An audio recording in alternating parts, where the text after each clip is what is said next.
Ever pondered why some people suddenly disappear and then resurface better than ever? Let's unravel this mystery. You've probably noticed it before.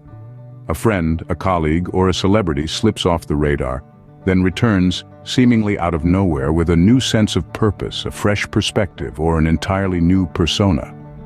It's as if they've undergone a metamorphosis. So what's the secret? It's the art of disappearing. Now, let's get one thing straight. Disappearing isn't about becoming a recluse or vanishing into thin air.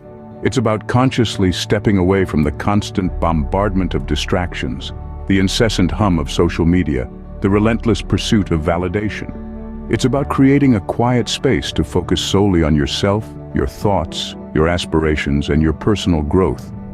Solitude, my friends, is a powerful tool. In the cacophony of the modern world, it's easy to lose sight of our own voice, our own identity. We become what the world expects us to be rather than who we truly are. But when we give ourselves the permission to disappear, to step back from the world for a while, we gift ourselves the opportunity to reconnect with our authentic selves.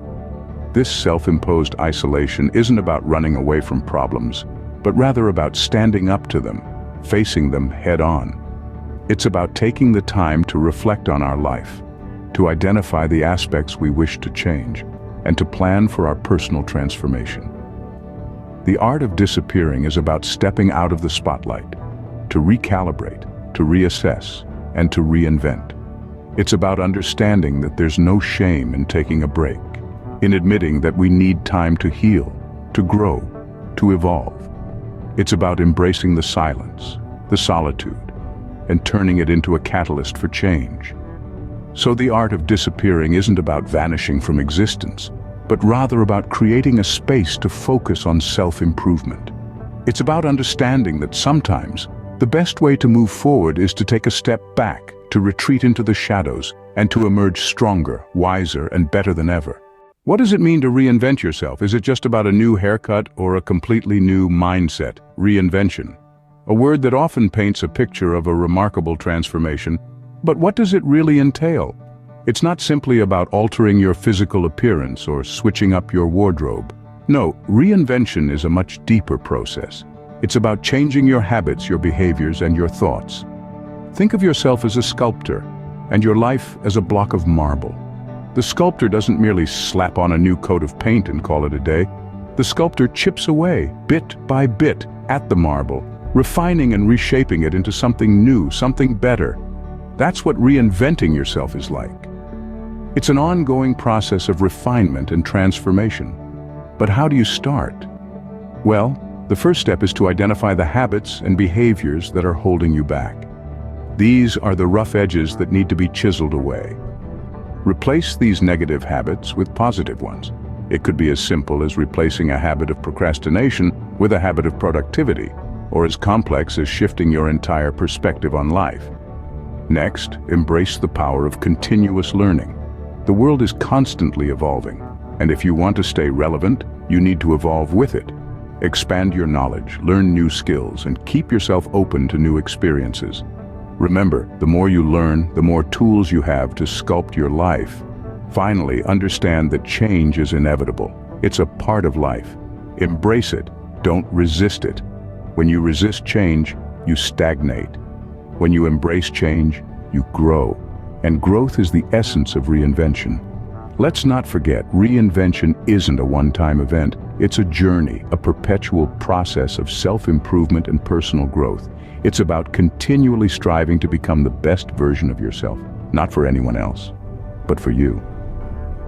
Reinventing yourself is a journey of self-discovery and personal growth. It's about becoming the best version of you.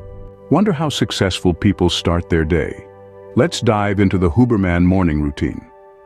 This routine, crafted by neuroscientist Andrew Huberman, is designed to supercharge your productivity and mental clarity. It's not just about doing more. It's about doing what matters and doing it well. The first step is all about rising with the sun. We're not talking about lounging in bed scrolling through social media. No, this is about getting up and getting moving. This early start aligns with our natural circadian rhythms, helping us feel more alert and energized throughout the day. Next, it's time to get your blood pumping. The Huberman routine endorses physical exercise first thing in the morning. Whether it's a brisk walk, a spin on the bike, or a yoga session, the goal is to get your heart rate up. Exercise stimulates blood flow to the brain, sparking creativity and focus. It also releases endorphins, those feel-good hormones that help us start the day on a high note. After that, it's time for a moment of reflection and planning. Huberman suggests setting your daily goals. What are the 3 most important tasks you want to accomplish today? Write them down. Be specific and realistic. This act of intention setting helps to focus your mind and prioritize your activities. It also provides a roadmap for the day, helping you stay on track and avoid distractions. And here's a pro tip. Have a glass of water during this process. Hydration first thing in the morning replenishes the body after a night's sleep and aids in maintaining optimal brain function. Finally, don't rush this routine. It's not a race. The goal isn't to cram as much as possible into the first hour of the day. It's about starting your day mindfully, with focus and intention. So, that's the Huberman morning routine. It's a strategy to maximize productivity and mental clarity. It's about starting the day right, with a sense of purpose and a clear plan. Remember, a productive morning sets the tone for a successful day. Ever wished you could just stop caring about what others think? Here's how to master the art of not giving a fuck. Picture this: a world where your mind isn't clouded by the opinions of others, where your actions aren't influenced by the need for approval, where the only voice that matters is your own. Welcome to the art of not giving a fuck. Now don't get this twisted. Not giving a fuck isn't about being indifferent or callous. On the contrary, it's about caring deeply, but about the right things. You see, each of us has a limited amount of fucks to give, so it's crucial we spend them wisely. This art is about focusing on your own opinions and feelings. It's about being true to yourself, even if it means going against the tide. It's about realizing that your worth isn't defined by external validation, but by your own self-belief. It's about setting personal boundaries. You're not a doormat. You have every right to say no to things that drain you, to people who belittle you, to situations that compromise your peace. Remember, every time you say yes to something you don't want, you're essentially saying no to something you do. Now, how do you start? Begin by identifying what truly matters to you. Ask yourself, what are the things I'm willing to invest my fucks in?